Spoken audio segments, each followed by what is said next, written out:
Good evening, and welcome to the Dole Institute of Politics. My name is Cass Casmus, and I'm a member of the Dole Institute's Student Advisory Board, the official student group of the Institute. The Student Advisory Board is a bipartisan group whose members can access many great opportunities through their involvement with the Institute, including volunteering at programs and networking with our special guests. It's a pleasure to join you all here this evening. A couple of announcements as our program gets underway. A loop hearing system is available to use if you have a T-coil hearing aid. We also have a limited number of listening devices. If you have questions about the loop system, or if at any time during the program you have difficulty hearing, please alert one of our staff members. After the program, we will have some time for the audience to ask questions. If you have a question, please raise your hand and a student worker with a microphone will come to you. Please stand if you're able and ask just one brief question. If you're a part of our virtual audience, you may submit your questions at dolequestions@ku.edu. The Dole Institute fosters civil and respectful discussion around important and often difficult topics. Please phrase your questions with this in mind. Before we begin, I'd like to remind you to please turn off your cell phones. Now, please join me in welcoming KU Provost Barb Bickelmeyer. Thank you so much. Good evening, everyone. It's a great honor to welcome Admiral Bauer to the University of Kansas this evening. Also, please join me in thanking our representatives from both the Eisenhower and the Truman Presidential Libraries for helping us plan and sponsor this prestigious event. Let's give them a round of applause. Thank you. Tonight's activity aligns well with KU's mission and strategic plan. The university serves Kansas, the nation, and the world through our research, our teaching, and our service. In fact, one of our institutional objectives is to expand the impact of KU research both within Kansas and beyond. In recent years, the University of Kansas has expanded and invested in research and discovery that's related to security. Given the security situation in Eastern Europe, as well as other areas of the world, these efforts are especially timely. The work of security is not an isolated effort conducted by our nation's militaries. Creating conditions for stability and for prosperity, which some will say is at the heart of security, requires the whole government. The work of security requires all instruments to come to bear of our national power. That includes higher education and its ability to train next-generation talent and simultaneously conduct impactful research. And this is where we find a clear intersection between security endeavors and academia. The basic and applied research that is occurring across numerous disciplines of our campuses today will become the knowledge, the technologies, the strategies, and the methodologies that bring a whole-of-government approach to security tomorrow. And the students who are studying languages and cultures, climate science, engineering and computing, data science, business management, and strategic communication on our campuses today will be the leaders of industry and academia and government and our military tomorrow. Creating the capacity for a whole-of-government approach to security is fundamental to the identity of academia.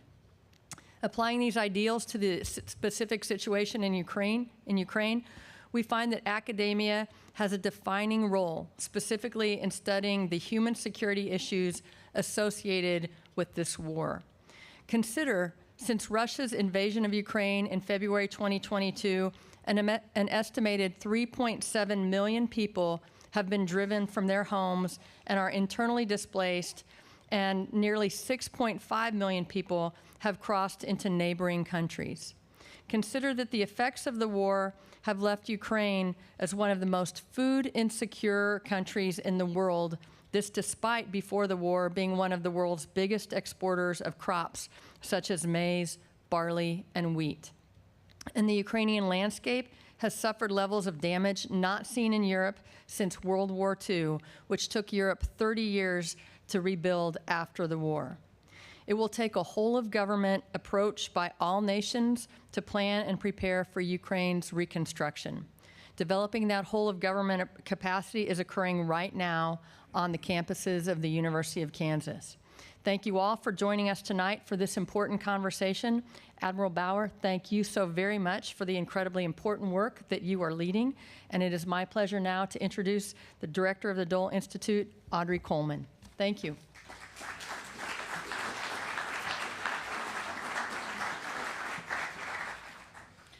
Good evening. Thank you so much, Provost Bickelmeyer, and thanks to our student greeter, welcomer, Cass Casmus. She's a member of our Student Advisory Board, as she said, and she's outstanding. And I'm so glad to see some of our Student Advisory Board members in the audience tonight. I think this is a pretty cool way to kick off a summer vacation, right? When is this ever going to happen again? Yeah, remember this one. I want to start by thanking KU Chancellor Doug Gerald for the opportunity to host this important event at the Institute. I want to be sure and thank Bobby Schmuck and former Governor Kathleen Sebelius, also a Dole Institute board member, for making the connections that brought the Admiral to the Dole Institute. We know any great endeavor, and this gathering is certainly one of those, is the work of a strong team, and I want to recognize a few members of the team who help us make this event possible this evening. It's been an honor to work with Drew Stedman and the Admiral's team, as well as to support friends and colleagues Mike Dunning and Graduate Military Studies, Associate Vice Chancellor Tricia Bergman, and your teams in planning this event, alongside Director Alex Burden at the Truman Library Institute and Director Don Hammett for the Eisenhower Presidential Library, as well as her counterpart at the Eisenhower Foundation, Meredith Sliker. These partners have pulled together an astonishing group of leaders in our audience for tonight's conversation, and among them, we're privileged to be joined by the granddaughter of President Eisenhower, Mary Jean Eisenhower, and her son, Merrill Eisenhower Atwater. Thank you so much for being with us this evening. Tonight, here at the Dole Institute, we recognize the intertwined, transformational, international leadership legacies of President Truman, President Eisenhower, and Senator Bob Dole, three of the 20th century's greatest Americans and greatest leaders. Those three shared a large dose of Midwestern common sense, but they also shared a deep commitment to a strong and engaged America abroad. Harry Truman as a leading founder of NATO, Dwight Eisenhower as the leader of the Allied armies during World War II and later as the first Supreme Allied Commander in Europe, and Bob Dole, World War II combat veteran and lifelong champion of peace through strength during the Cold War. Indeed, I would say there is no more appropriate place or appropriate audience to welcome the chair of the NATO Military Committee, Admiral Robert Bauer, to discuss the North Atlantic Treaty Organization in this new century, in a new era of collective defense. Admiral Bauer is the 33rd chair of the NATO Military Academy. In this leadership role, Bauer serves as the military advisor to Secretary General Jens Stoltenberg and the North Atlantic Council, making him NATO's most senior military officer. Before joining NATO, Bauer served as a commissioned officer in the Royal Netherlands Navy, where he commanded various posts. He also served as Director of Plans, Vice Chief of Defense, and Chief of Defense for the Netherlands Armed Forces. Our conversation with Admiral Bauer will be moderated by Dole Institute visiting fellow Jerry Seib, a Kansan and KU grad, Rock Chalk, who is the retired Washington editor of the Wall Street Journal and also a fellow at the Center for Strategic and International Studies. Please join me in giving a warm welcome to Admiral Bauer and Mr. Seib, who will lead off our conversation. Jerry, over to you.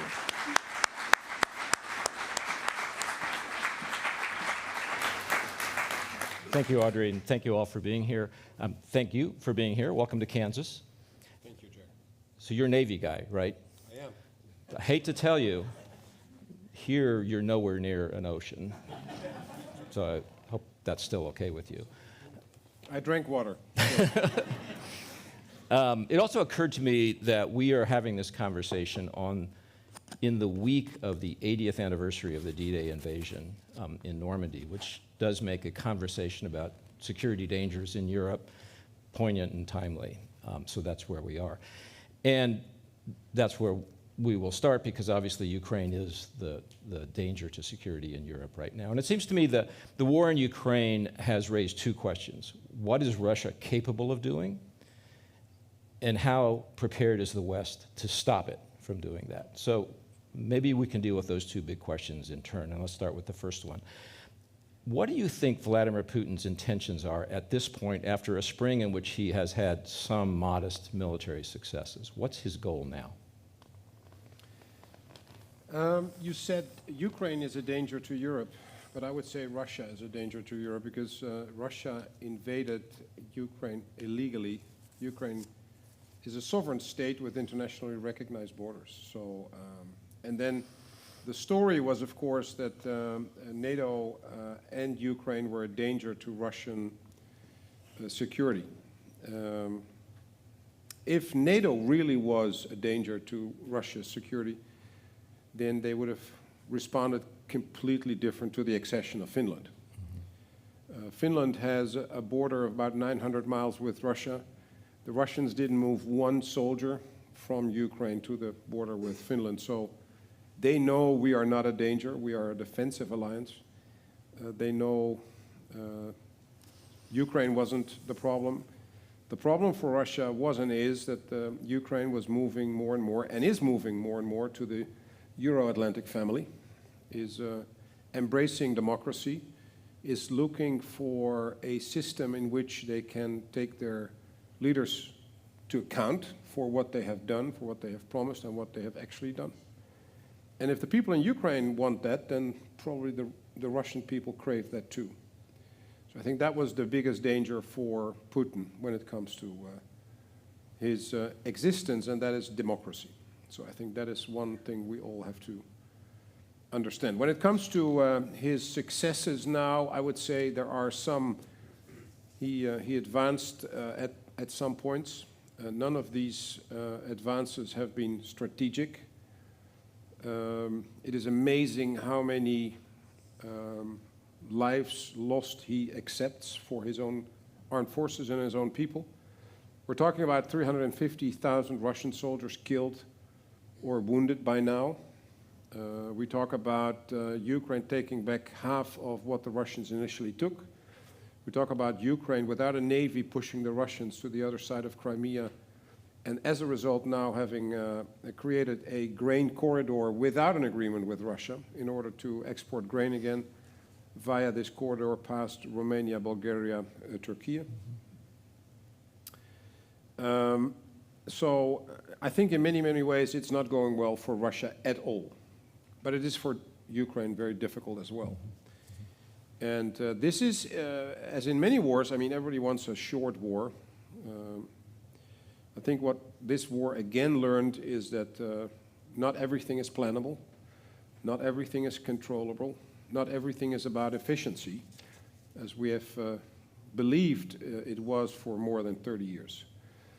And the fact that that is not the case has led to a change in NATO where, I mean, all these crisis response operations, including Afghanistan was the process of a controlled process of negotiation, discussions, and then after we had agreed, we went, and it could take months, and but time was on our side, and time is no longer on your side if you are if there is a possibility of being attacked by an adversary. And that's why we moved from the primary focus on crisis response operations back to collective defense. And that happened on the military side around 2018 when the chiefs of defense, I was the chief of defense of the Netherlands, then started to talk about we have to rewrite the NATO military strategy. And this was in part because of what the Russians did in 2014. That was the result of Crimea. Crimea, yeah. And there was a, to be honest, there was a lame response of the world to this. I think, you know, if you look at what this is all about, it's about the tectonic plates of power that are shifting.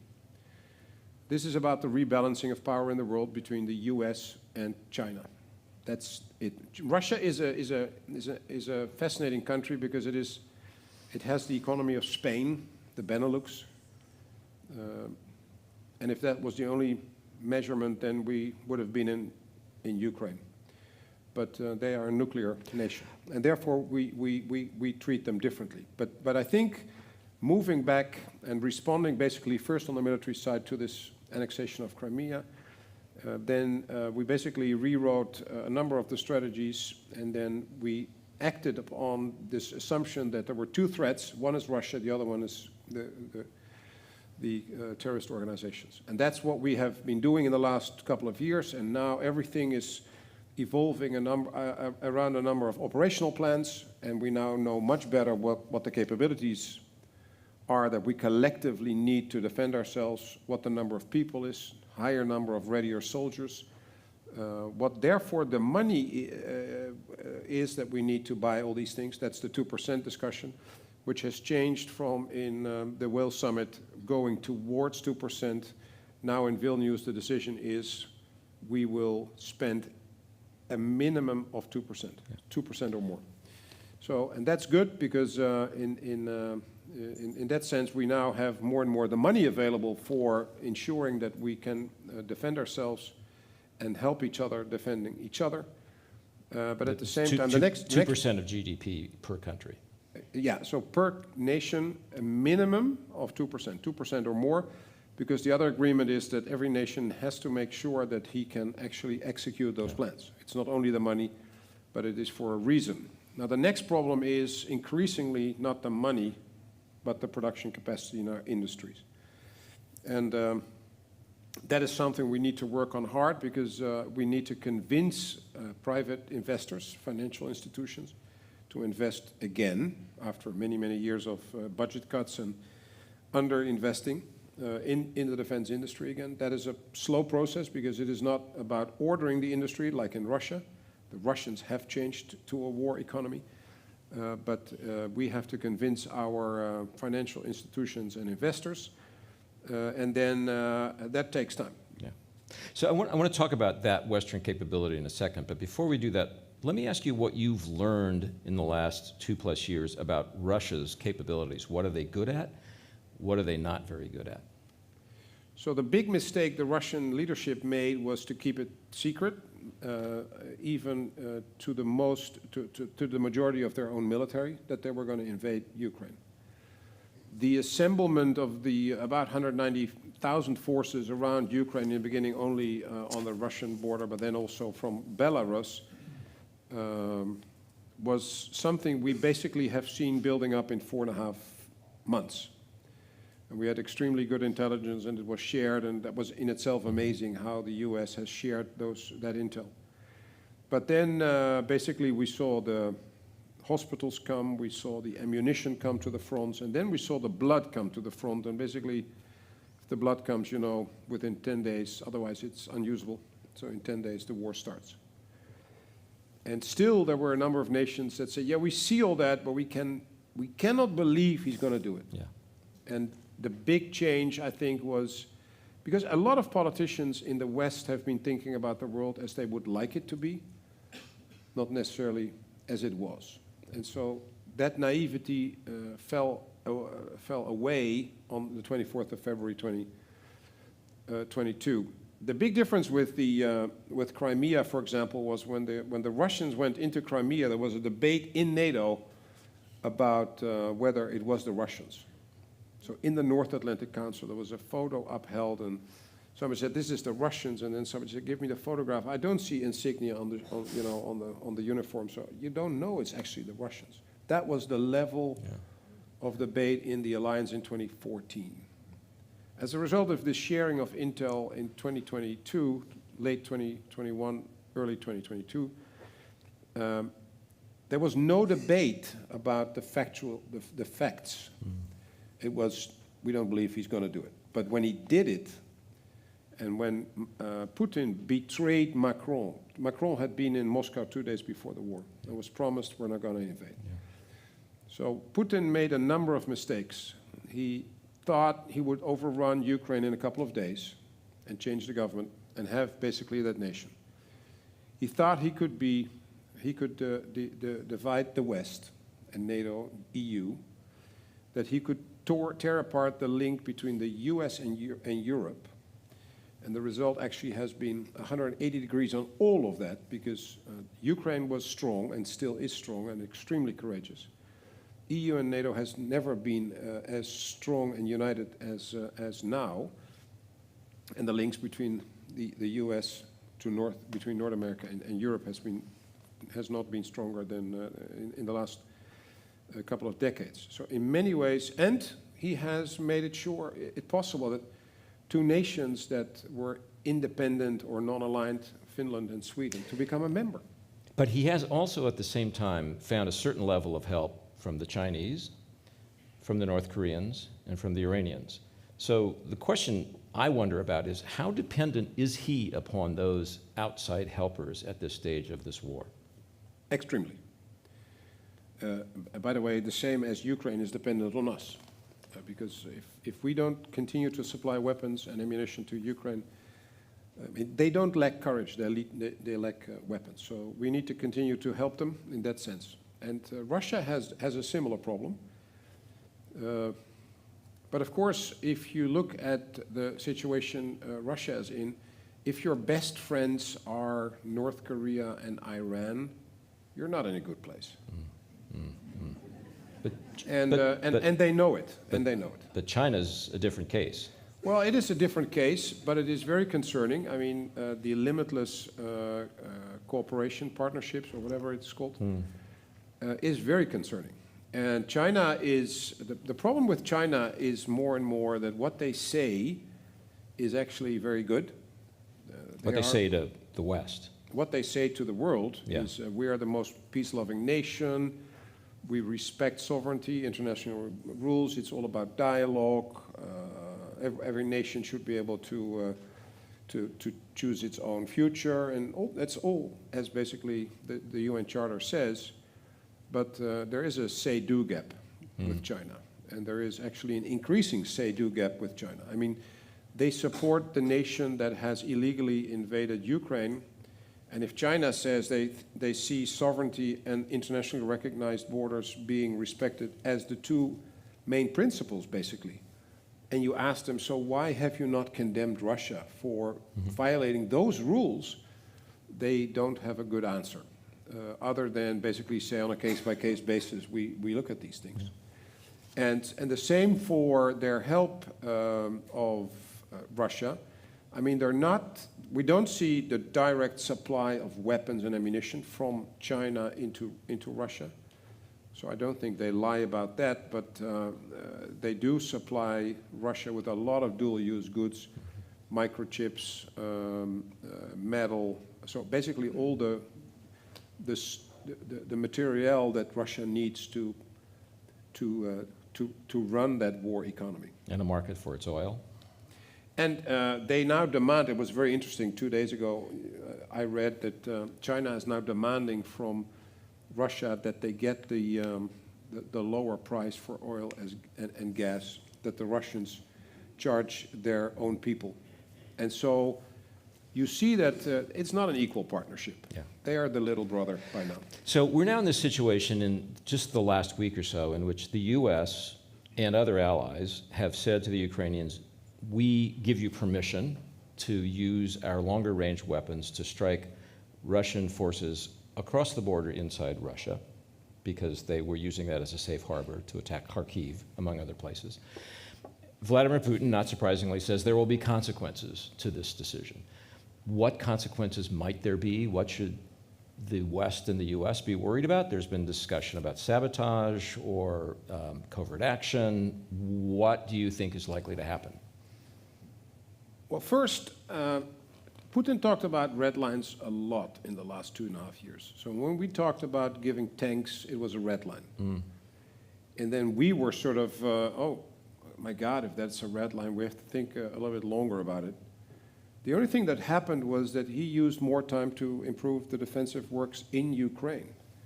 And then we decided to give the tanks, and then they were used, and actually nothing happened. So it wasn't a red line.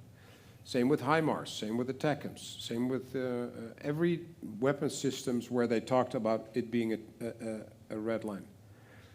If you say, you know, is sabotage a consequence of it, I don't see a relation at all. They will use sabotage anyhow. Are they? They will, yes, of course. So the big problem for the Russians is after the start of the war, a lot of nations finally kicked out a lot of spies out of the embassies in their nation. So, and we did it in NATO headquarters as well.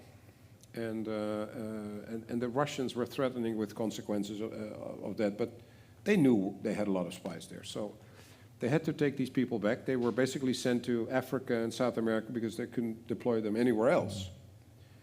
And for a long time, that has hampered their ability to properly spy.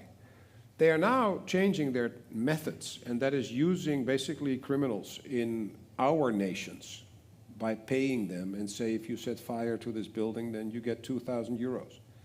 And then a guy in Poland is doing that, and then the story, of course, is that people, our own people, do not believe our own system.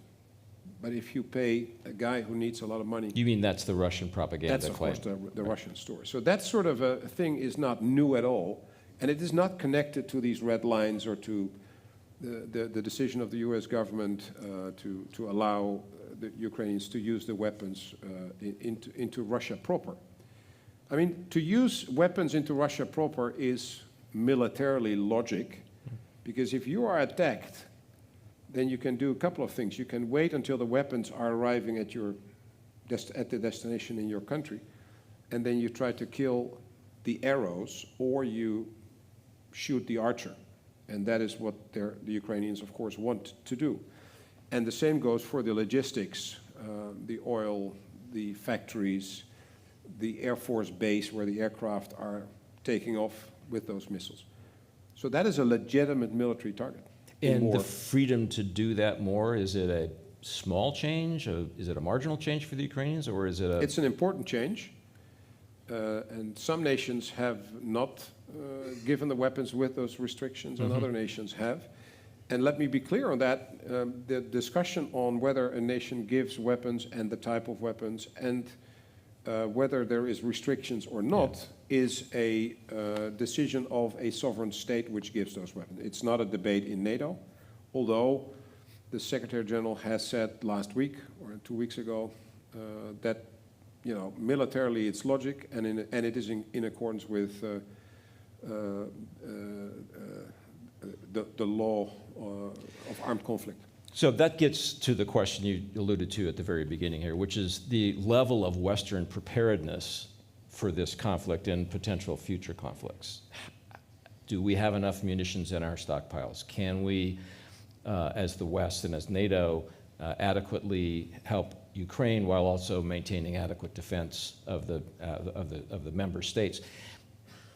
How would you rate the West's preparedness to deal with the threat that Russia now poses, and that a Russian-Chinese condominium might pose at some point?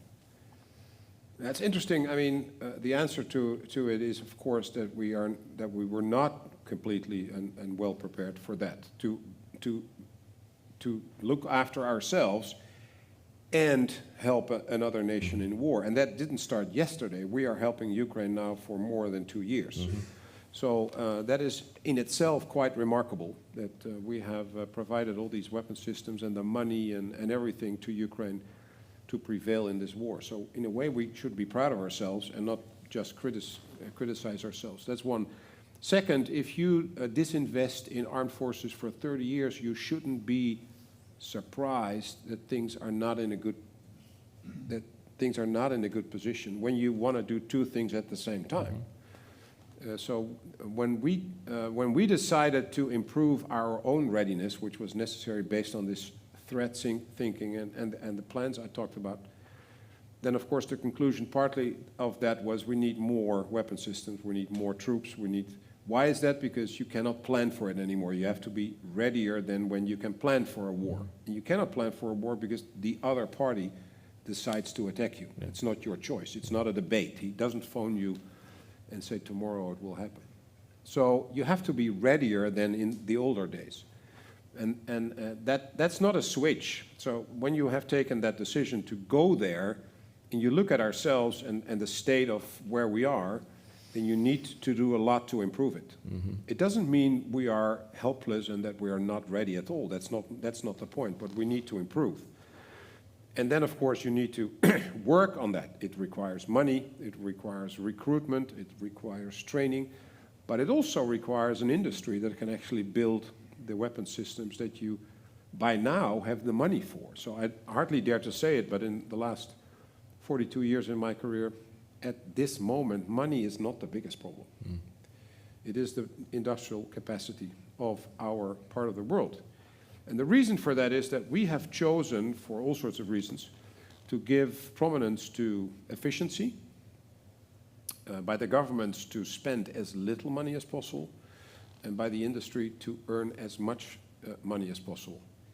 That's one. Second, in our liberal economies, we have, therefore, because efficiency was driving everything, we have chosen to produce just in time, just enough.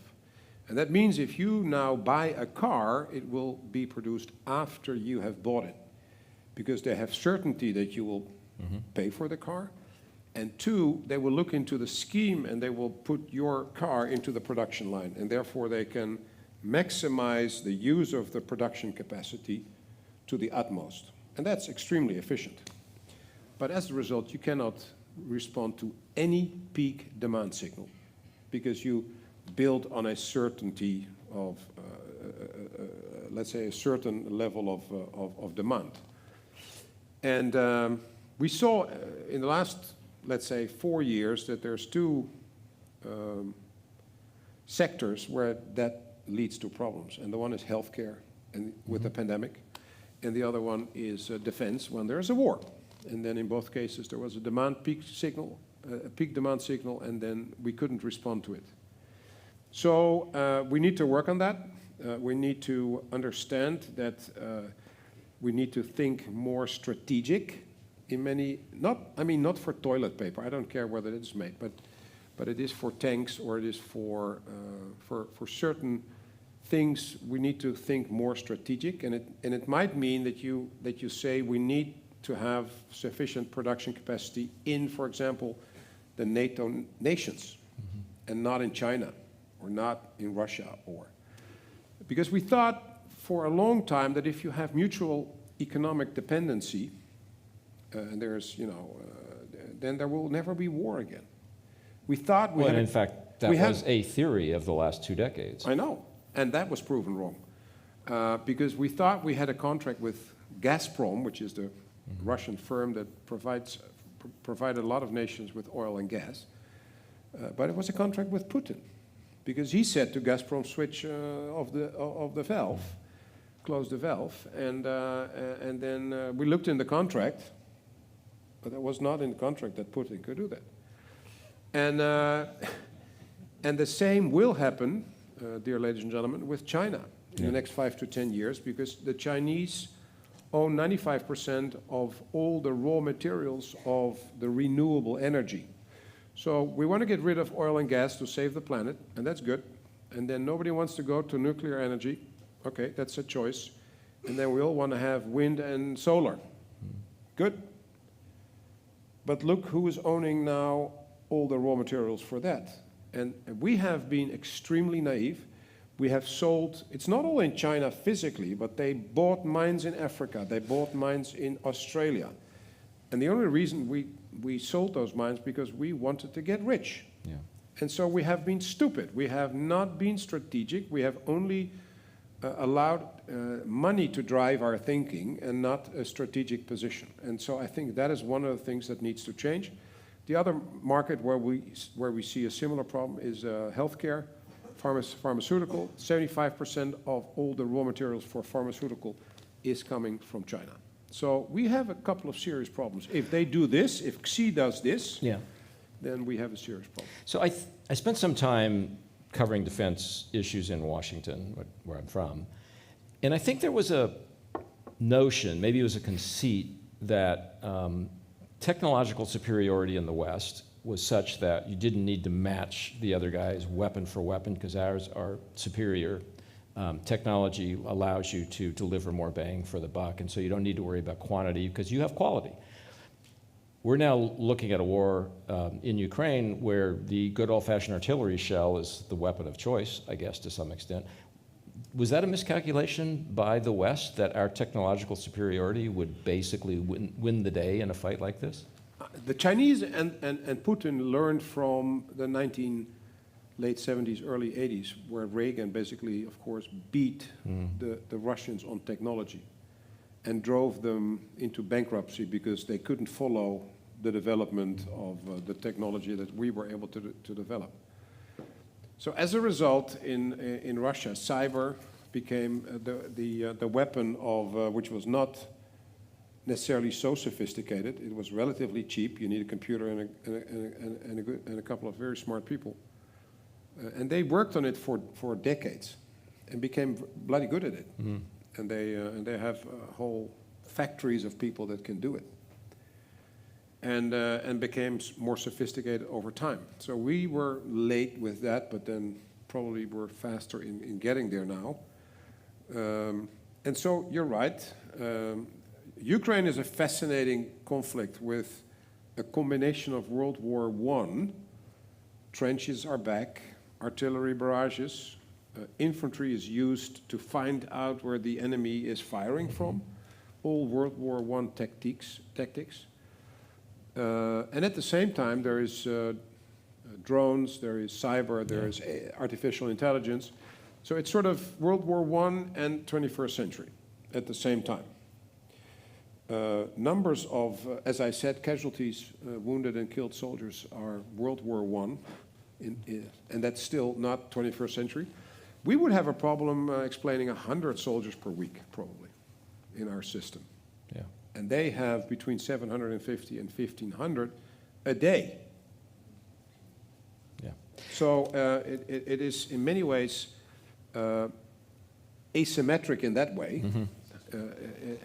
But so now the lesson I think we learn is that it's not a pretty thing if a $10,000 drone kills a $10 million tank. Yeah. And it's not going to be helpful if a $3.5 million Patriot is killing a $10,000 drone. That's not something we can continue to do economically as well. So, we are now faced. So what needs to happen? Well, what needs to happen is that we have to rebalance the high-tech things we still need. Yeah. We need F-35s. Don't think we don't need F-35s. We actually still need tanks. The Russians have used tanks in the wrong way, where they made the tanks very vulnerable. So don't think tanks are no longer necessary. So we need the very expensive high-tech weapons. But at the same time, we need to be able to counter the simple, cheap weapons like the drones. And we need to be able to use a relatively simple sensor weapon systems in higher numbers ourselves. So it is higher volume, less sophisticated, versus lower numbers, high sophisticated. So let's assume that there's a political consensus to do what you just described, and that requires ramping up the defense industrial base, as you said at the outset. Is there a consensus to do that, and how long does that take? I mean, you don't turn these things around overnight. The U.S. is, as very often, ahead of the game because of your, what is it, Defense Production Act, that is actually good for your nation. Is a very old law, which, I mean, using an older law is easier than making a new one. Yeah. And that is the problem in a lot of European nations. So we need a new type of law to do what the Defense Production Act is allowing the U.S. government to do, even in peacetime. Because most of the regulation and laws in Western Europe are such that in peacetime it's hardly possible, other than through conviction and you know, making people understand that it is necessary. And in wartime, everything is possible, because then we can order the industry around, then we can prioritize, etc. So we need to work on that. It's not easy. So what I do now, and many others do, is try to convince the private sector that they need not only to talk about the shareholder value and the long-term demand signals, but also that they have a strategic interest actually in this. Although they didn't see that anymore, because for 80 years the industry in our part of the world never had to think, is my factory there tomorrow morning? In Ukraine they do. And so the CEOs in Ukraine can lay awake at night because of the missile attacks. So if you're if your investment evaporates like it can happen in Ukraine, then you think differently about security and the importance of defense and your contribution to that than if you live in our part of the world where you didn't have to think about it for 80 years. Yeah. The foundation of security was there, and nobody had to think about it anymore. So it's like the doormat. You never think about the doormat until it is taken away, and with your dirty boots, you make the whole carpet dirty. But I guess what I'm asking is whether, in leaving the U.S. aside, in Europe, this is happening. In other words, is this adjustment to a new reality when it comes to defense production, is it actually happening, or is it still being debated?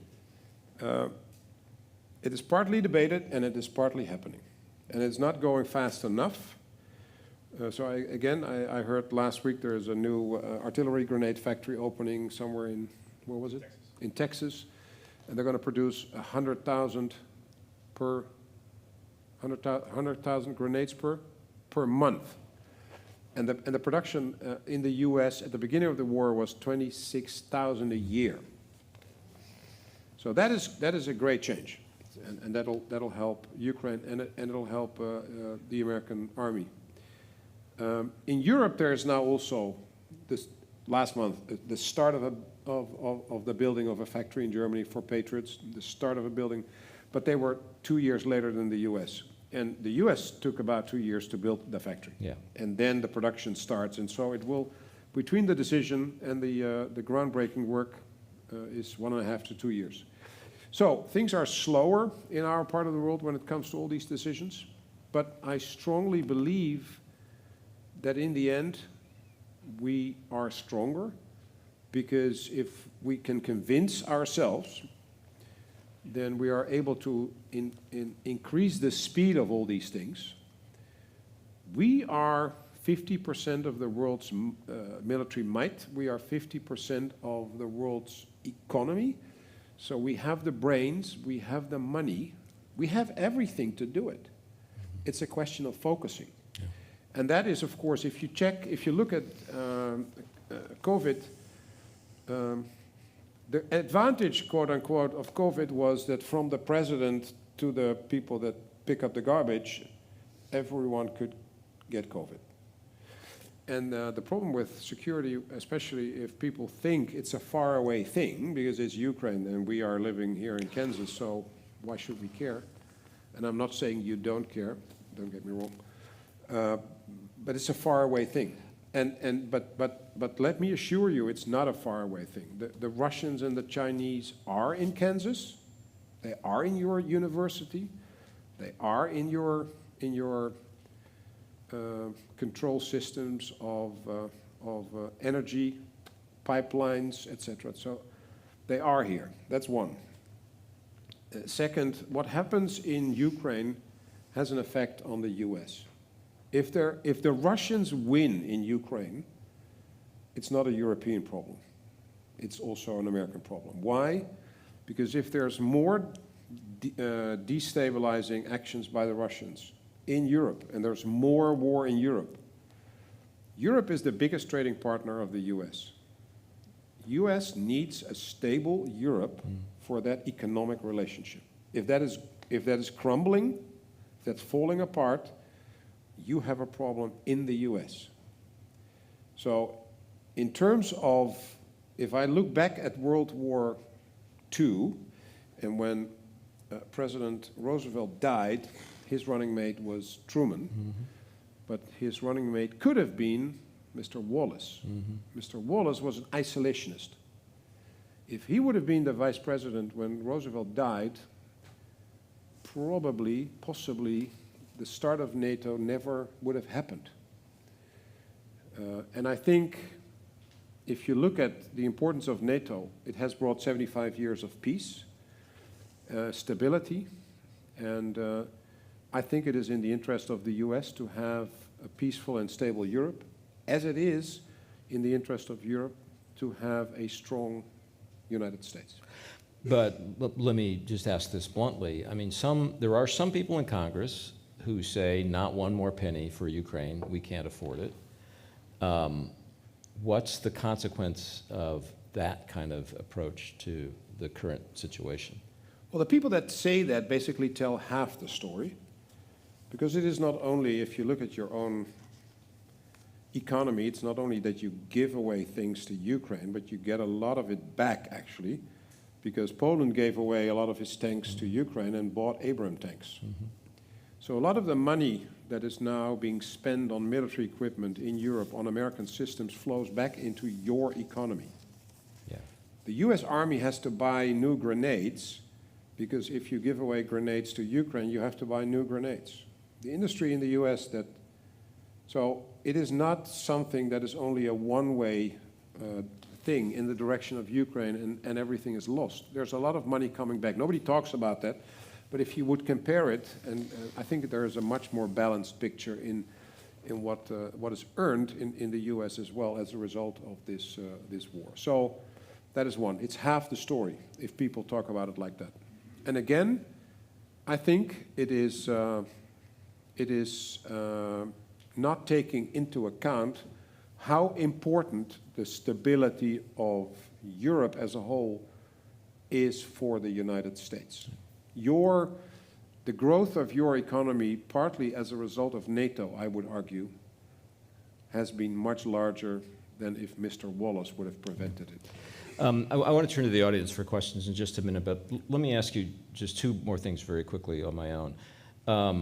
There is, and this follows on what we were just discussing, there is a neo-isolationist strain in American politics right now, probably always has been. It raises the question in my mind of whether Europeans believe they can still count on the protection of the US nuclear umbrella and the confidence that that Article 5 in the NATO Charter will be honored, which is an attack on one is treated as an attack on all. Do Europeans think Americans are still up for those things? Yeah, I'm a European, but that's why I thought you would be an expert on this topic. But I'm not thinking that because I'm a European. Yeah. I think that for good reasons. I mean, first, this is a treaty. A treaty cannot be stopped or thrown away because of one person or a small group of persons. I would still, I think we all know that there is bipartisan support for NATO. And so a discussion about leaving NATO is not going to be an easy thing in the US as well. So I am not so worried about that. I think the comments and the critique by President Trump, to mention him because otherwise I will get a question anyhow, is his critique, I think, was mostly pointed at the fact that nations were not investing enough in their own armed forces. And he was right. He was right, and he was not the only one. He was not the first one, and he's not going to be the last one. And that has to do with the fact, I think Reagan was the first one who really started to complain about it, and for good reasons. In NATO, we agreed in 1949 that no one would pay more than 50% of the bill when we talk about common funding. And the US has paid in the last 20 years, 25 years, between 65 and 75% of the bill. So for good reason, the American people and their president are annoyed about that. So Canada and the European nations need to do more to balance that, to rebalance that, and to make sure that everybody pays up. Now, the 2% discussion is not about paying your dues of the country club. The 2% is to spend on capabilities and increase your ability to defend yourself. And that is connected to Article 3 of the treaty. Everybody knows Article 5, an attack on one is an attack on all. But there's an article before that, which is very important, Article 3, and it says every nation has to be able to defend itself. Yeah. And a lot of nations have neglected that because they thought, there's Article 5, so I don't have to worry. And basically a lot of nations thought, and it's the US that's going to save our ass, to make a popular remark. And I think that's wrong. And I think that's now being understood much better. I think the discussion on the minimum of 2% is exactly that. There's nations spending 4%, Poland, Baltic states 3%. There's now a firm belief that during the Washington summit in July, 9 to 11 July, 2/3 of the NATO nation will be at or above 2%. So Vladimir Putin has accomplished what American presidents had failed to do. He is sort of an honorary member of NATO by now. Because to be honest, I was in Finland and Sweden in November 2021, and we visited those nations with the North Atlantic Council. And I made a joke to both chiefs of defense. I said, "When are you becoming a member?" And they looked at me shocked, and they said, "That will never happen." 4 months later, they applied. Yeah, that's good. Okay, my last question, and this is a political question, but you have an observation about it, I'm sure. While the Ukraine military operation has been underway, there's also been a parallel political operation in the global south in which both Russia and China have essentially been competing with the West for influence. And partly this is like, whose side are you on in the war in Ukraine? But it's broader than that. It's democracy versus autocracy. In Africa, in Latin America, various places in Asia, who's winning the battle for the global south?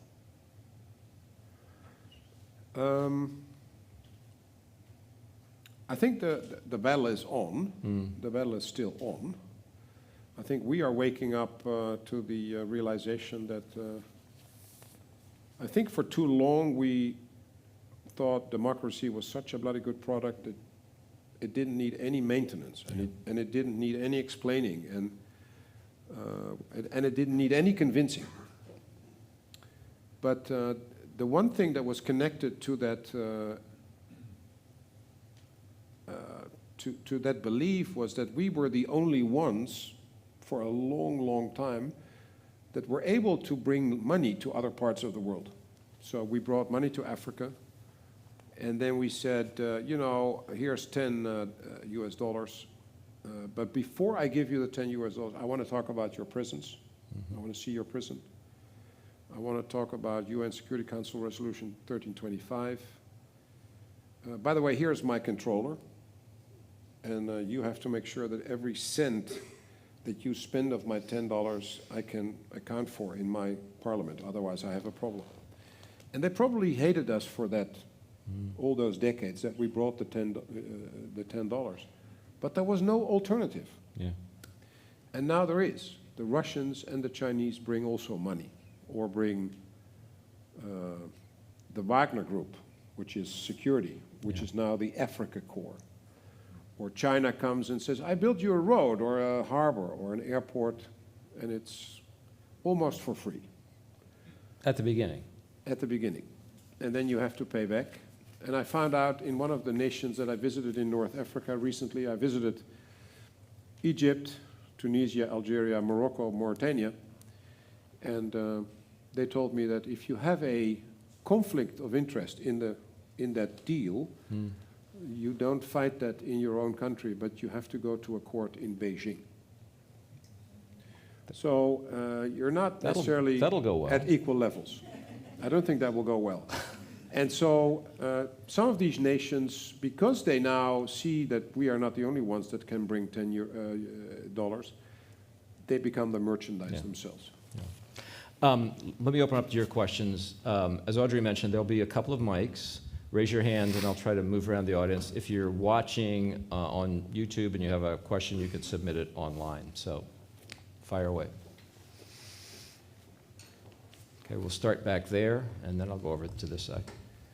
And by the way, if you could tell us who you are along the way, and you know, as I always like to say, a question has a question mark at the end of it usually. So, thank you very much for being here. My name is Tyler Knopberg, and I was wondering if you were in the room, say, advising Xi Jinping on the lessons that can be learned from the conflict and how it's evolving in Ukraine. What are the things that you're telling him are lessons that he should be learning? On whose payroll would I be?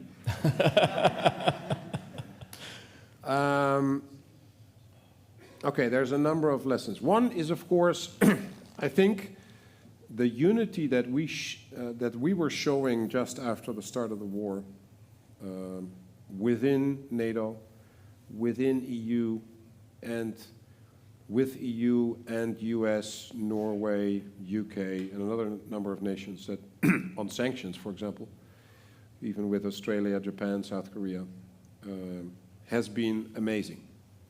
I think the synergetic effect of the combinations of all these organizations and nations that were united at that moment was partly a surprise for me that it happened, but it's probably also a big surprise for Putin and for Xi. So that's why their efforts to break that unity, it's our center of gravity. Our unity is our center of gravity, and therefore that is being attacked by the Russians and the Chinese. That's why hybrid actions, that's why they try to interfere with the elections in a number of nations. That's why they have all the troll factories that will try to influence social media. So, I mean, that's all to basically make sure that we have a lot of discussions amongst ourselves and that things are never a given. And, I mean, in a way, it's good that we have all these debates, but it should be based on not disinformation, but on information. So the lesson is, of course, for them, the importance is to continue those hybrid operations and to make sure that we will always sort of, that there is Xi visits Hungary. France he had to visit most likely because it's a big nation, but Hungary, of all nations in Europe, he goes to Hungary. Hungary is a nation that is having some issues in the EU at the moment, primarily within the EU, because of how do you say, the appointments of judges are not necessarily without political links, and so the EU is saying you should not do that, you should change it, and if you do not change it, you do not get a certain amount of money. And suddenly Xi visits Hungary. That's in itself interesting. That's a signal. That's a signal. And Hungary is one of us. It's one of the nations in NATO, in the EU. So everybody sort of looks like, and they will ask Orban, so what did he come and do with you? So I mean, that's the sort of thing they're after. So go on with that. I would advise Xi and Putin, because it might help. That's one. Second, they will continue trying to get us kicked out of nations in Africa, in Asia. That is happening and is continuing. We saw a lot of coups across Africa in the last 4 or 5 years. The new regimes are dealing with the Russians or the Chinese, but mostly the Russians when it comes to security. The Chinese are looking for a port on the western side of Africa, which is a concern to us, to the United States, if they have a military base there.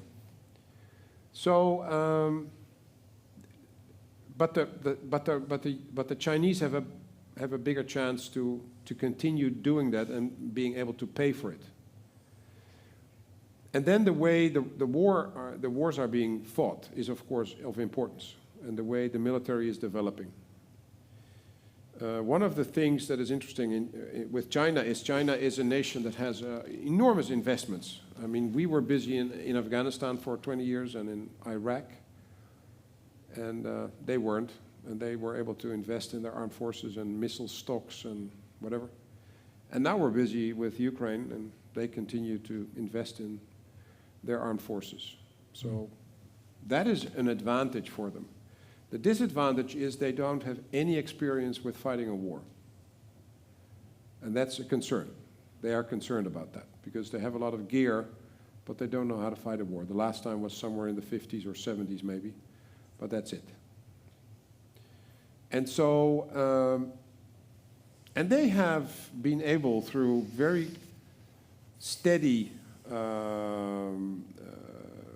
strategic choices to find the raw materials they need, to find the energy for their nation. Because the biggest concern for the Chinese is still the economic stability. They have done an amazing thing to bring their people above the poverty, how do you say, line or border. And that's an amazing achievement, but it's not that much above it. So they can fall back. And if the people become less happy, then that's a problem for the Chinese government. In 6 years' time from now, the population in China will be 250 million people smaller. That's the demographic problem in China.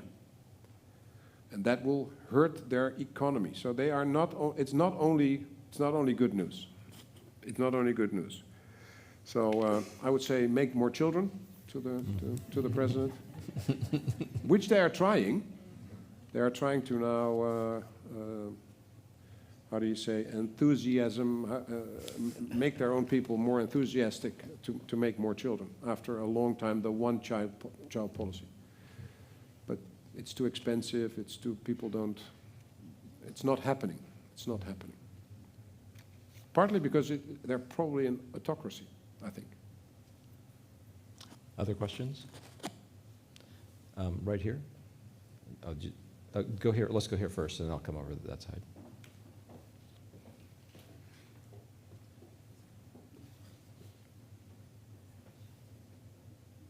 Where's here? Yeah, you. Yeah, right. I'm Robert Songer. The question is, with the expansion, since you're a person in the Navy, of the Japanese in building the carriers, since since China's in so focusing now on Europe, would it be possible to, or has there been discussions about bringing an Asian country into NATO? Since they're expanding, China's getting involved, would it not be smart to bring in a country that's in Asia? If we would do that, we would have to change the treaty first. The treaty is limiting the membership to nations in the Euro-Atlantic area. It's actually described in geography where NATO is physically, and therefore its members. So within that area, we have seen more members, but that's because that was possible within the treaty. Going to Asia is at the moment not possible. So it would require a change in the treaty, and then 32 nations would have to agree to that, so I don't think that's a very likely scenario. Is there something short of that, cooperative But arrangements? we have a strong partnership with Japan, South Korea, Australia, and New Zealand for exactly the reason you were talking about. They are very concerned about China, and what they see that Russia does in Europe can happen to them in Asia. I mean, the Chinese are, there's disputes between China and Japan, between China and South Korea, between China and the Philippines, between China and Vietnam. There's the whole discussion on the South China Sea. So there's a lot of concern that China is becoming very, it's more and more a challenge to see China as only a peaceful nation as they would describe themselves and talk to. Others? Right back there on the aisle.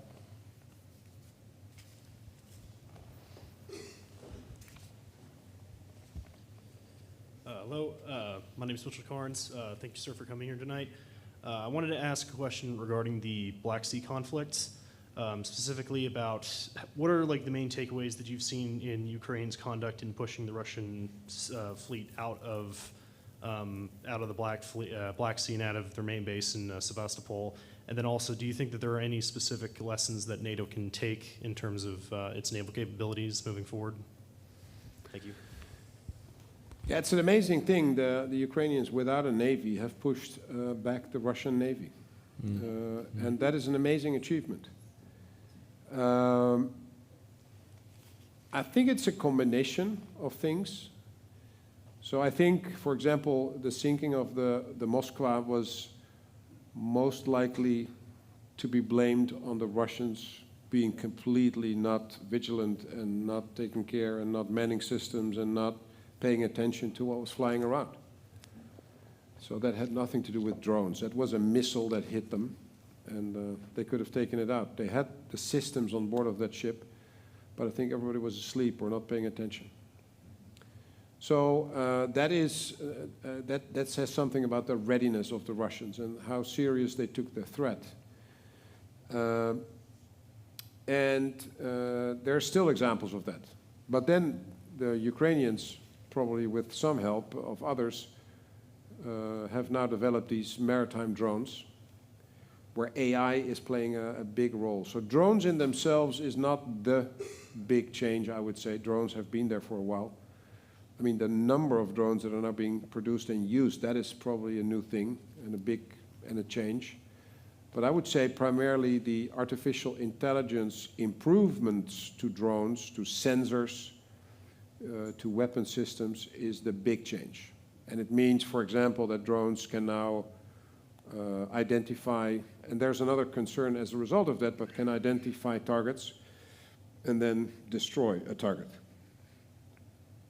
So the question then is there enough control over these weapon systems? Or is the human still in the loop when it comes to the use of weapon systems? Question mark. There's examples where a soldier puts his weapon on the ground, basically surrenders to a drone. There's imagery of that, and then the drone still kills the soldier. That is actually something that you need to be punished for. That is something you need to be convicted for. If a soldier would do that to another soldier that put his weapon on the ground, you are going to be convicted for war crimes. But who's the drone operator? Was it automated? Was there a person in the loop? That's a lot of questions that come now to the surface as well with this technology. So the responsible use of that new technology is one of the themes that I talked about in Singapore in a panel. And the president of the International Red Cross was there, and she is having that concern as well. So, and is there a lesson for NATO? I would say some of the things that happen in the Black Sea we have to take into account, for example, in the Baltic, maybe in the Mediterranean, but not necessarily at the moment on the Atlantic or in the Pacific. So the use of drones in the Pacific or in the Atlantic Ocean is not necessarily possible in the same way as it is in the Black Sea, the Baltic, and the Mediterranean. So there's a lot of lessons we have to be careful to think we can learn, we can translate them immediately to NATO. Ukraine at the moment is primarily a land war. Actually, the Air Force, the Russian Air Force is not really playing a role. Ukrainians do not have a large Air Force. So when it comes to the offensive and the counteroffensive, they were not really supported by air forces. And the Russians have a significant Air Force, but they are basically afraid to operate in Ukraine because the Ukrainians have been successful in killing them.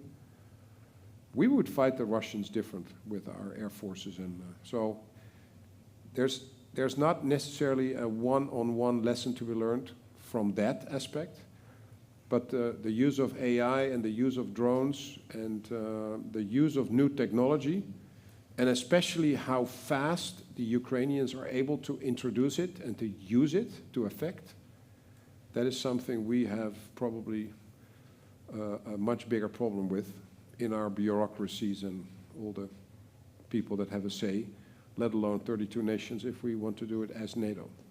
Let me actually just interject a quick question, because I've been curious about this, and it's on the drone front. I'm sure it's nice for the Russians to have Iranian drones. Are they actually dependent on Iranian drones? Do they have capability independent of the Iranians, or do they need those? They are building based on the Iranian technology, but they're building the drones in Russia or in one of the I don't know, one of the stands maybe. But they are built. There's a huge factory now producing drones in Russia. So the Iranians gave them kind of a bridge to that, Yeah. the domestic capability. Yeah. Okay. Other questions? Right There's here? a lady here. Oh, I'm sorry. There first. Yeah, right there. And then I'll come to you, sir.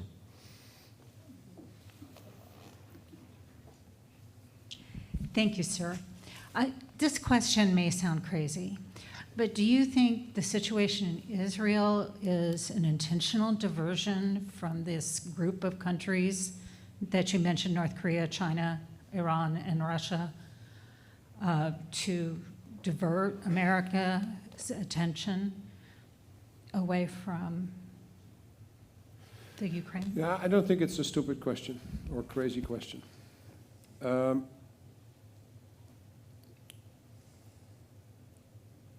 I think the attacks by Hamas on 7 October were not organized by Russia or even Iran, or I think they were organized by Hamas. And they've made it clear in their documents that they want to, kill the Israelis and get rid of the Israeli state. So I mean, that is their deep desire, and I think in many ways the Israelis were counting too much on technology, because they were basically convinced they were controlling that border, and they had everything automated, and basically didn't see it coming. So that was the vulnerability on the Israeli side. I think the Hamas was planning this, maybe with some assistance from Iran, because that's longer known. But I think it helps Russia. So I think that it's convenient for them that this conflict is going on, because it draws away attention from Ukraine. And I spoke to journalists that were ordered by their media company to move out of Ukraine and go to Gaza, because that's hotter news.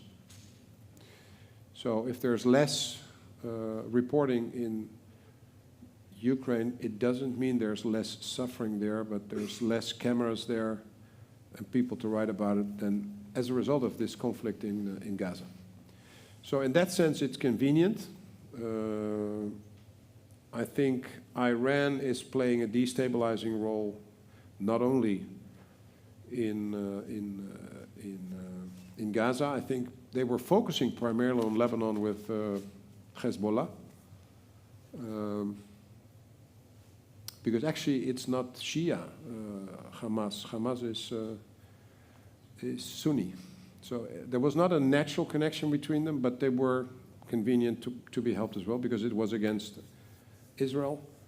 And then, I mean, the Houthis is a new phenomena where a group of people that are not a government, that are not regular forces, are really destabilizing the maritime trade in the world with self-made missiles, and that's amazing. They have a lot of help from Iran, but that's an interesting development as well. How do you counter that? So yeah, I think so. It's if the direct question is, were they organizing the attacks on 7 October? I don't think so. But it's convenient for Iran and for Russia. Right here. Thank you, Kaz. Thank you, sir. Thank you, sir. Mike Denning. I understood you say, as far as war termination goes, Russia can end this war. They started the war, they can end this war. With respect to the member nations of NATO, if they were to stop the war and fall back, whatever, does it have to go to 2014 lines, Crimea, or is that pretty much considered already lost, and as long as they pull back from the eastern Ukraine? There's two parties in the war. NATO is not. NATO allies are not. So don't believe the Russian propaganda, please. We're not at war with Russia. We don't intend to get into a war with Russia. So there's two parties in the war, and that's Russia and Ukraine, nobody else. We are helping Ukraine. In total, 50 nations in the world help Ukraine, because that is in line with the UN Charter, Article 51, self-defense. If a nation is being attacked, you can you can help them with weapons and ammunition, not troops. You can, if you go in with troops and weapon systems, then you become part of the conflict as a third nation. So that is the difference. And indeed, as you say, if Russia stops the war today, packs its gear and goes home, the war is over. If Ukraine stops the war today, they've lost their country. That's the difference. And I meet people from different nations, politicians as well, and they say, you know, Ukraine should give up what the Russians have and then the war is over. Well, I'm not convinced that the war is over, that's one. Second, sir, if part of your nation would be taken by another nation, would you agree to that sort of a deal? And of course not. So why do you expect the Ukrainians to accept that? So it's a strange reasoning, and it's up to the people in Ukraine, nobody else. Now you could argue that if nations give weapon systems, because otherwise the Ukrainians cannot continue to fight, then what happens if the nations start talking to Ukraine and say, hey, we want you to stop the war because it's becoming too expensive or whatever the reasoning is. That then is a discussion between that nation and Ukraine, of course. But again, then I come back to the point how important it is that Ukraine does not lose this war and actually wins this war, because this is not the end of the conflicts in Europe if the Russians win the war. It will be continued, and there will be. So it is in all our interests to continue to support Ukraine and make sure the Russians will not win. Let me just close with this final question, if I could. You visited Ukraine. I did. Kyiv in March. Yes. Had a delegation. What were your impressions? What did you walk away thinking about the state of the Ukrainian resistance, the power to continue resisting, and the morale and level of exhaustion, frankly? What impressions did you carry away?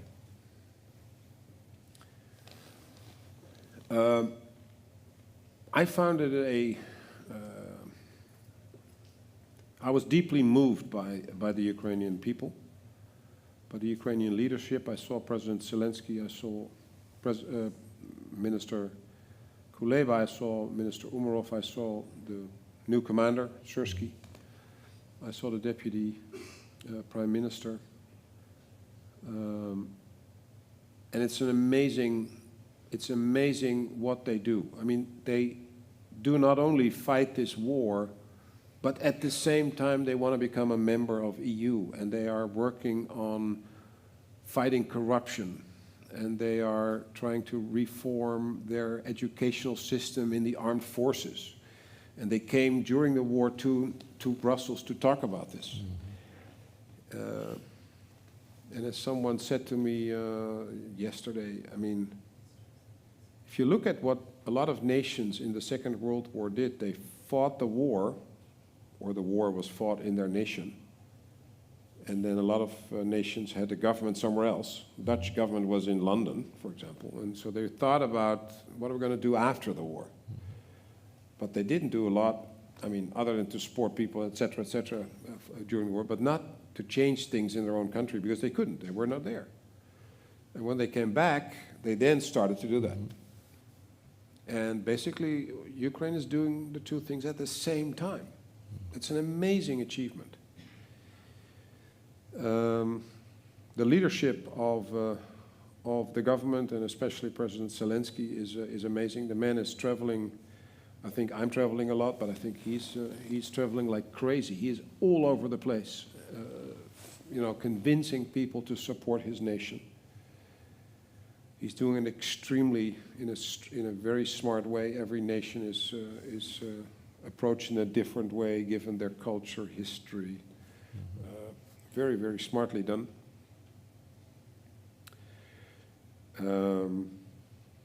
So I think they require our help, our support, our admiration, but especially in practical terms, our help. So that's one. Second, This was early March, and there was, of course, the delay of the American package of the 61 billion, where I still, I mean, as a military man, I don't understand these things. I'm not a politician, but, you know.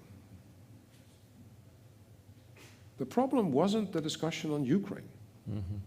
Everybody wanted to basically support Ukraine.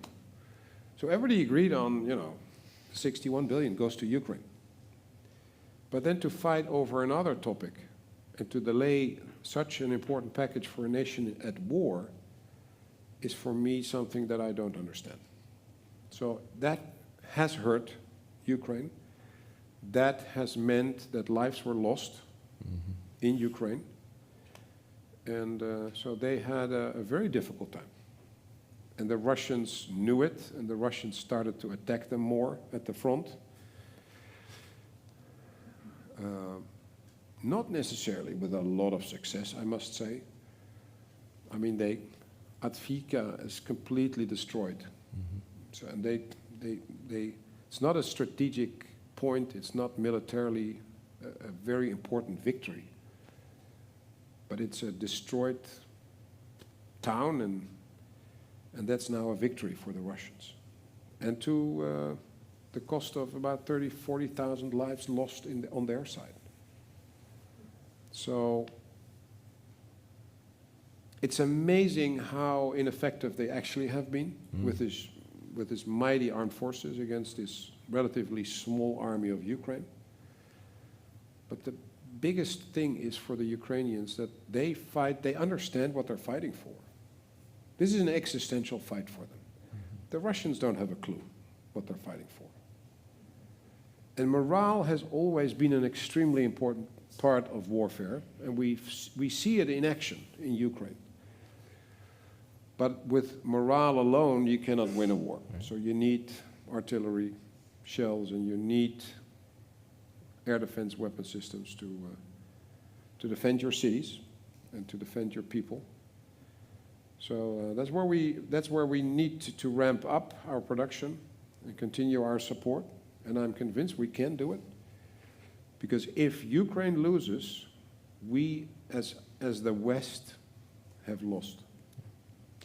Admiral Bauer, well, it's important work, fascinating work you're doing, and you are traveling a lot of miles, and I'm glad that brought you to Lawrence, Kansas. We appreciate it very much, and hope we can talk again in happier times.